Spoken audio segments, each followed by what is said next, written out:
Welcome back to the Esports Juice Box, where we break down this week's esports news into digestible sizes for your easy consumption.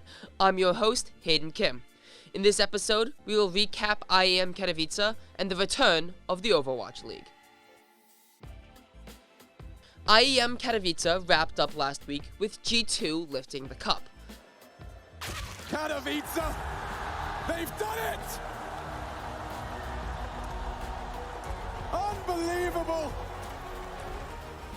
Your Katowice champions of 2023! Intel Extreme Masters, baby! It's G2! The big storyline surrounding this victory is NiKo finally winning the tournament. NiKo has been to the tournament 8 times and went to the finals 3 times before finally winning it all this year. This team looked like a powerhouse. JKS returned to Renegade's era form, making the all-tournament team, and also winning the tournament a second year in a row, last year with FaZe Clan. Hunter came into his own, shaking off the reputation of just being NiKo's cousin, and took home the tournament MVP, as well as making the all-tournament team. m0NESY looked like the second coming of Simple, and HooXi was the IGL that brought the whole thing together. If they keep this form, this team looks absolutely monstrous. Now, for the runner-up, Heroic. Heroic looked strong throughout the entire event, demolishing top 10 teams on their road to the finals, with the likes of Na'Vi, Vitality, and OG. They'll try to get up into the connector control. AK's shattering hopes, dreams, and the little bit of belief that is still in the back of Vitality's mind. It's going to be force buy after force buy. Can bring back this map, let alone this series. He's going to walk out and die to the MP9 right above him. Shush with the curb stomp.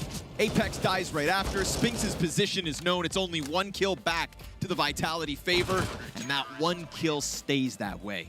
They put up a real fight against G2 in the finals, but G2 was just that good. They have been putting up strong results since 2020.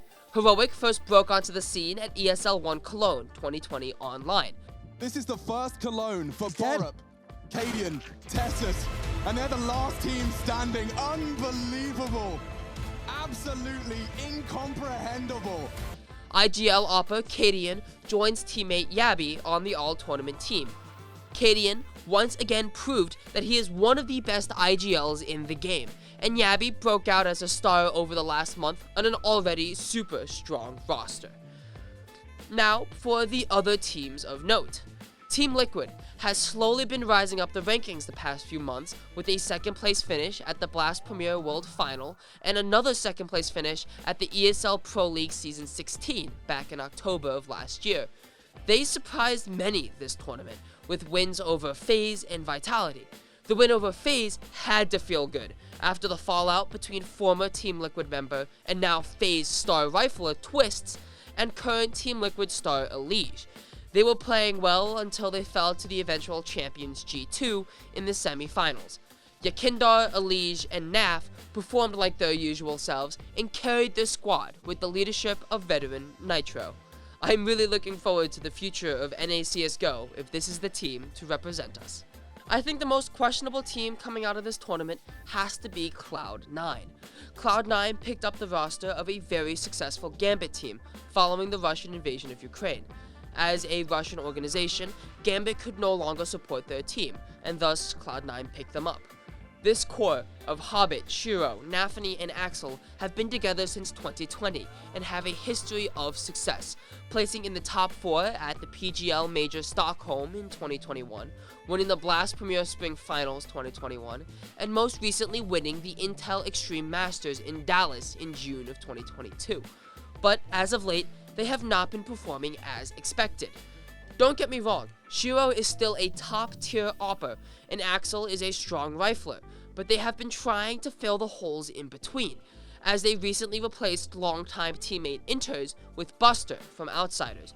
But their new player has not performed as well as they had hoped, as they bombed out of IEM Katowice, dropping 4 maps in a row to lose to Na'Vi and then Mongolian underdog IHC. As well as this team has historically performed, maybe it's time to really shake up the core. Of course, you're keeping Shiro and Axel, But moving away from aging Hobbit or changing the IGL in Nafny may be in order. Whatever it is, this team is no longer grooving.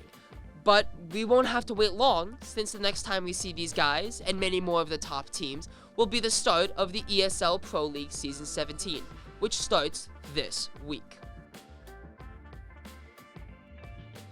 Next, let's talk about the return of the Overwatch League. On February 8th, the Overwatch League, also known as the OWL, released their 2023 schedule. The season will have 2 stages, a spring stage and summer stage.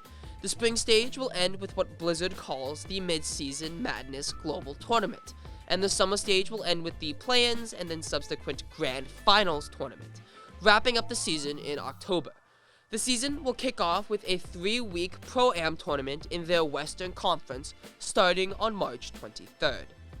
All this was released as teams began the collective bargaining process against the OWL, citing the multi-million-dollar price tag to join the league, lackluster viewership, and no plan for profitability. They aim to be rewarded some economic relief to encourage sustainability, as each team in the league has paid anywhere between $7.5 to $10 million in franchise payments.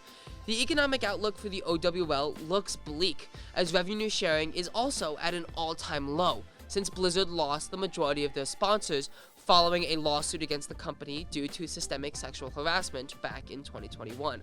This is following the trend in the last few months as esports faces a market correction of sorts. Only time will tell as we head into another season of Overwatch and more esports to come. And that's it for this week in the Esports Juicebox. I hope you enjoyed, and thank you for watching. That wasn't too bad.